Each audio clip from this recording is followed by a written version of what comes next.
Welcome. Today I will show you the action comedy crime thriller film from 2020, Bad Boys for Life. The film starts with detectives Mike Lowry and Marcus Burnett speeding through the streets of Miami with other cops following them. They arrive at a hospital and run inside as they head to the room where Marcus's daughter Megan has given birth to a baby boy. His wife Teresa and Megan's fiancé Reggie are there as well, informing Marcus that the boy is named after him. He proudly holds his grandson. In a Mexican prison, inmate Isabel Aretas is muttering an incantation that draws a guard's attention. Isabel grabs a knife off the guard and stabs her, with the other inmates jumping in and stabbing her to death. Other guards take Isabel outside, only for her son Armando to help her kill off all the other guards. He frees her, and they return to their home to plot revenge on behalf of her late husband Benito, with Mike being their intended final target. Armando goes to the docks to pull out a crate filled with money with intent to work with other gangsters, but these gangsters try to screw him over and take the majority shares of the money. With their guns drawn on Armando, he retaliates by stabbing everyone rapidly. He then orders the remaining men to step up if they wish to work loyally under his family. A crook named Lorenzo Rodriguez, aka Zuelo, joins him. Mike and Marcus's fellow officers, including Captain Howard, gather at a bar to celebrate Marcus becoming a grandfather. They encounter a woman named Rita, who has just been promoted to lieutenant and is also Mike's ex. She informs them that she is also now heading AMMO, which employs a younger team of officers. Marcus knows they are getting too old for all the crazy things they used to get into, and he urges Mike to settle down, though he disagrees. The two go outside to have a foot race, and as Mike takes the lead, Armando rides up on a motorcycle and shoots Mike down. He gets away as the officers rush to help Mike. Mike is in critical condition. Marcus prays to God that Mike be saved, with the promise that Marcus will never bring any more violence into the world. Rita and Howard then order AMMO, Kelly, Dorn, and Rafe, to do what they can to investigate Mike's shooter. Meanwhile, Isabel chastises Armando for going after Mike so soon, as she deliberately wants him to die last so that he suffers watching others die. They proceed to go after a judge, a forensics analyst, and a prosecutor, killing them all in broad daylight.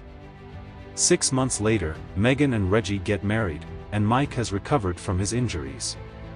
He delivers a speech at the wedding before later asking Marcus to help him catch the shooter, but Marcus refuses, fearing someone else will get hurt, and he insists that he is retired. After learning Mike is awake, Armando uploads his body cam footage of him shooting Mike. He goes to Rita for help but is also met with the same refusal. Mike takes it upon himself to find his shooter. He visits a retired criminal named Manny the Butcher and beats his hand with a hammer until he gives up the name of a guy named Booker Grassi, who would have info on the owner of the motorcycle, and therefore the shooter. Mike goes to Captain Howard, who begrudgingly has him go along with AMMO to find Grassi. Mike quickly butts heads with Rafe since he's a smartass, but Kelly and Dorn respect Mike's status as a detective. Mike and the team go to a warehouse where Grassi is going to make a drop. Mike quickly catches that Grassi is trying to rip the guys off and will get himself killed. A shootout begins, and Mike tries to get Grassi out of there, but after fighting off the other thugs, Grassi is blown back by an explosion and is impaled by a forklift. He dies before Mike can get any info out of him. Marcus gets a call from a snitch named Carver Remy, who claims that Armando is following him and trying to kill him. He asks Marcus for help, who then tries to contact Mike, but he ignores Marcus since he sees him as a quitter. Eventually, Mike picks up and joins Marcus in going to find Remy, but once they get to his hotel, Remy's body hits Marcus's car. Mike runs into the hotel and fights Armando, managing to pull his mask off but finding himself stunned when he sees Armando's face. He manages to get away. Mike later joins Howard at a game, where the two bond as Howard expresses his genuine concern and care for Mike. As they are leaving, a bullet strikes Howard in the throat. Armando and Zuelo are behind it, but since Mike knows he is in plain sight, he pulls Howard away and stays behind a car, giving Armando no clear shot. Mike tries to revive Howard, but he dies. After his funeral, Marcus officially decides to join Mike in catching the shooter. Mike and Marcus go off to find a shady broker named Picante Jenkins for a lead on their shooter. They enter Jenkins' motel room where he is coked out of his mind. Marcus tries to appeal to him on a personal level, but it only gets him punched hard. AMO soon comes in, with Marcus having called them, and they taste Jenkins to the ground. After getting Jenkins' files, they recognize Suelo and plan to track him next. The team goes to a club where they find Suelo. After attempting to arrest him, he runs for it, and the team must fight his goons. Mike and Marcus hop on a motorcycle and sidecar, with Marcus having to break his promise to God and use a machine gun to fight off the incoming thugs. They ride into the streets to pursue Suelo, who then attempts to board a chopper ladder. Mike runs off and latches onto the ladder as well. Armando shoots Suelo off to get a better shot at Mike. He tells him "Hasta el fuego" before Mike lets go and falls into the water. Back at headquarters, Mike has Dorn look up files based on the phrase Armando said. Mike realizes Isabel is behind all of this. He explains to Marcus that before they teamed up, he was deep undercover in the Drug Cartel and he had a relationship with Isabel before he had to throw her in jail and get her husband killed.